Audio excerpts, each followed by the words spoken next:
വളരെ സൂപ്പർ. ഒരുപാട് വെള്ളച്ചാട്ടം പോയിട്ടുണ്ടെങ്കിലും ഇതുപോലെ ഒരു ആസ്വദിച്ചുള്ള ഒരു യാത്ര ആദ്യമായിട്ടാണ്. ആണല്ലേ? ഇല്ല, സൂപ്പറാണ്. ഹായ് ഫ്രണ്ട്സ്, എല്ലാവർക്കും റോക്കി സഗ്രി വ്ളോഗിൻ്റെ മറ്റൊരു അടിപൊളി വീഡിയോയിലേക്ക് സ്വാഗതം. അപ്പോൾ ഞാനിപ്പോൾ ഉള്ളത് കക്കാടംപൊയിൽ കോഴിപ്പാറ വെള്ളച്ചാട്ടത്തിലാണ്. അപ്പോൾ ആദ്യം തന്നെ ഈ ഒരു കോഴിപ്പാറ വെള്ളച്ചാട്ടത്തിൻ്റെ ചെറിയൊരു വിവരണം ഞാൻ പറഞ്ഞുതരാം. കോഴിക്കോട് ജില്ലയും മലപ്പുറം ജില്ലയുമായി അതിർത്തി പങ്കിടുന്ന ചെറിയൊരു ഗ്രാമമാണ് കക്കാടംപൊയിൽ. ആ കക്കാടംപൊയിലെ 12,000 വനമേഖലയിൽ നിന്ന് ഉത്ഭവിച്ചു വരുന്ന ഒരു വെള്ളച്ചാട്ടമാണ് ഈ ഒരു കോഴിപ്പാറ വെള്ളച്ചാട്ടം. ഈ ഒരു വെള്ളച്ചാട്ടം നേരെ ചെന്ന് ചേരുന്നത് ചാലിയാർ പുഴയിലേക്കാണ്.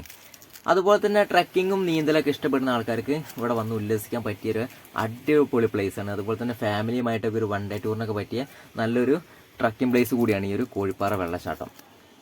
ജനുവരി, ഫെബ്രുവരി, മാർച്ച് മാസങ്ങളിൽ ഒരു വൈകുന്നേര സമയങ്ങളിൽ വേണം നമ്മൾ ഇവിടെ വരാൻ. അപ്പോൾ ഈ ഒരു സുന്ദരിയായ പുഴയെ നോക്കിയിരിക്കാൻ തന്നെ നല്ലൊരു ഭംഗിയാണ്. അതുപോലെ തന്നെ ചുറ്റിലുള്ള പ്രകൃതി അത് നമ്മുടെ കണ്ണിന് നല്ല കുളിർമയേകുന്ന കാഴ്ചയാണ് സമ്മാനിക്കുക. കോഴിക്കോട് ജില്ലയിലെ പയ്യോളി എന്ന് പറയുന്ന ചെറു ഗ്രാമത്തിൽ എനിക്കൊരു 3 സുഹൃത്തുക്കളുണ്ട്. രാജേഷേട്ടനും, വിജയമാഷനും, സന്തോഷേട്ടനും. അങ്ങനെ ആ ഒരു 3 ഫാമിലിയാണ് ഇപ്പോൾ ഇന്നിവിടെ കക്കാടംപൊയിൽ എത്തിയിട്ടുള്ളത്. അപ്പോൾ അവരിവിടെ എത്തിയപ്പോൾ എന്നെ വിളിച്ചു, ഈ കോഴിപ്പാറയും കക്കാടംപൊയിലൊക്കെ ഒന്ന് മൊത്തം ചുറ്റി കറക്കി തരുമെന്ന് വെച്ച്. അങ്ങനെ അവരുടെ ഒരു ടൂറിസ്റ്റ് ഗൈഡായിട്ടാണ് ഞാൻ ഇന്നിവിടെ വന്നിട്ടുള്ളത്. അപ്പോൾ എന്തായാലും ഇന്നത്തെ വീഡിയോയിൽ നമുക്ക് അവരെല്ലാം ഒന്ന് പരിചയപ്പെടാം. അതുപോലെ തന്നെ ഈ ഒരു കോഴിപ്പാറ വെള്ളച്ചാട്ടത്തിൻ്റെ വശ്യമനോഹരമായ ദൃശ്യങ്ങളൊക്കെ ഒന്ന് നമുക്ക് കണ്ടു നോക്കാം.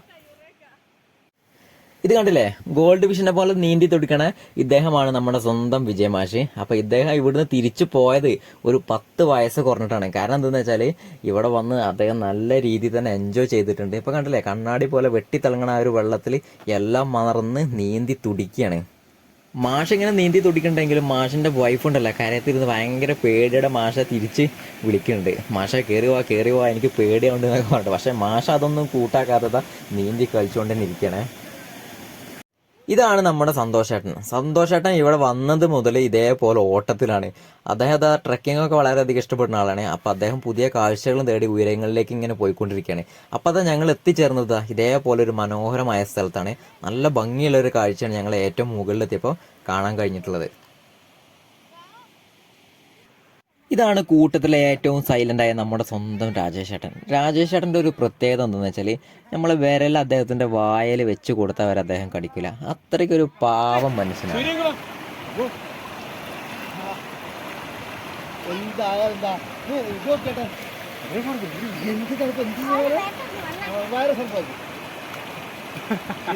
വേണ്ട ആനന്ദം കൊതിയൊന്നും വേണ്ട.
നല്ലൊരു എക്സ്പീരിയൻസാ, പോയിക്കോളി.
നല്ല തോട്ടി.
അപ്പോൾ ഫ്രണ്ട്സ്, ഇന്നത്തെ വീഡിയോ നമ്മളിവിടെ അവസാനിപ്പിക്കാൻ പോവാണ്. അപ്പോൾ ഇതുപോലെ മറ്റൊരു വീഡിയോയുമായി ഞാൻ വീണ്ടും വരുന്നതായിരിക്കും. അപ്പോൾ അതുവരേക്കും എല്ലാവർക്കും ബായ്.